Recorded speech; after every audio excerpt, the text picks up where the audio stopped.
Sko, ég ætlaði bara aðeins að fara í gegnum mismunin á mjúkræsi og hraðastýringu. Þið sjáið hérna, og ég er að taka þetta upp líka, hérna erum við með 2 týristóra í hverjum fasa.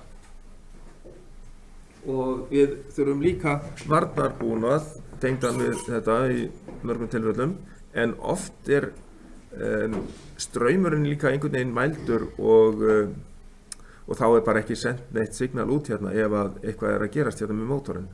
Þannig að það er, ef að væri til dæmis skamhlaup einhvers staðar í mótornum, þá eru einhverjar rásir hérna í mjúkræsum sem að verja þá fyrir skemmdum, til dæmis verja þessa verja týristórana. En þetta er uppsetning sem að hefur verið notuð. Það er sem sagt, við erum með hérna rofa eða til dæmis mótorsjálfrofa hérna efst uppi sem að inniheldur þá bæði skammhlaupsvörn. Hérna sjáum við náttúrulega að þetta er líka skammhlaupsvörn sem að sést hér, sem að það er bara sýnt hérna bræðivörn.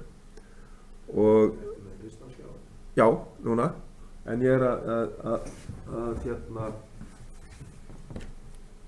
aðeins bara minna, já, þau eru hérna, þessi bræðivörn hérna og þetta er bara rofi hérna efst og síðan er segulrofi sem að er settur inn þegar að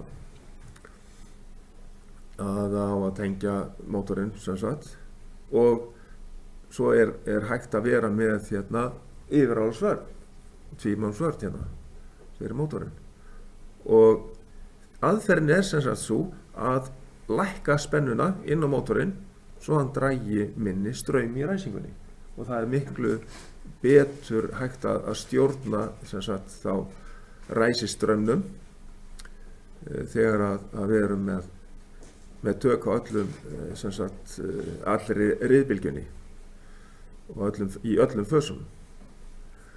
Og svo er hægt að líka að stilla það hversu hratt mótorinn fer í gang, og það er með sér líka hægt að láta hann hægja á sér þegar við drepum á hann.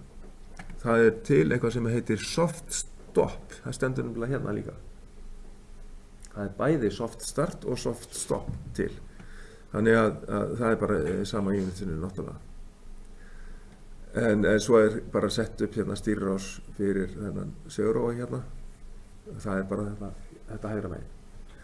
En ok, og þannig að við notum þá mjúkræsa þannig að það er spennan lækkuð svo að mótorinn taki minni straum.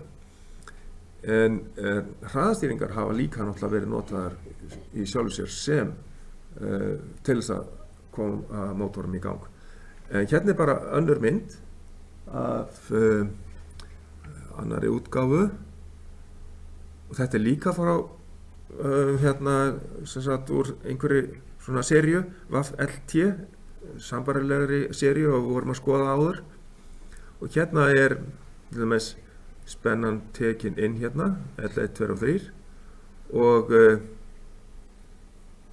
hérna sjáum við betur þessar 6 díóður sem eru hérna í afriðinni, og hérna höfum við þá þetta og hérna erum við með spólur, það eru 2 spólur hérna upp og niðri, og DC bus capacitors, þess að þýðir þetta hérna, þetta er þéttar á DC linknum á DC bus, og svo höfum við, sjáum við þetta unit hérna með þessum 2 IGBT transistorum.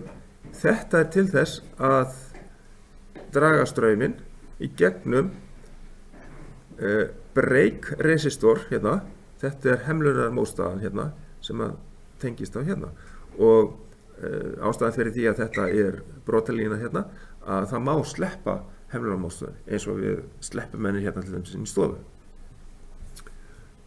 Þannig að þá er neðri transistorinn hérna, hann er notaður í það að stjórna því ef við þurfum að hemla, sem sagt, að eyða hemlunarorkunni. Það er raunni, það sem við erum að gera, það er að, má segja, bara lækka spennuna á DC linksnum hérna ef að mótorinn er að fara að framleiða hérna inn á.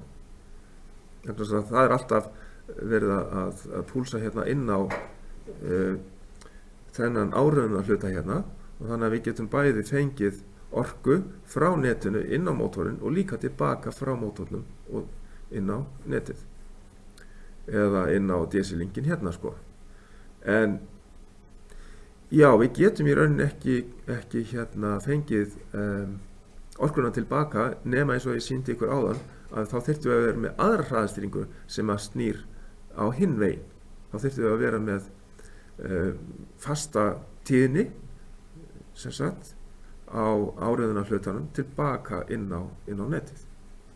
En það er ekki náttúrulega á þessari mynd hérna. Hérna erum við bara með eina hraðastýringu, ekki tvær, og þá þurfum við í þessu tilfelli hérna að eyða hemlunorkunni með þessari hemlunarmótstöðu hérna. Já, þetta var það efni sem ég ætlaði að fara með ykkur í dag. Þá ætla ég að hætta að taka upp núna.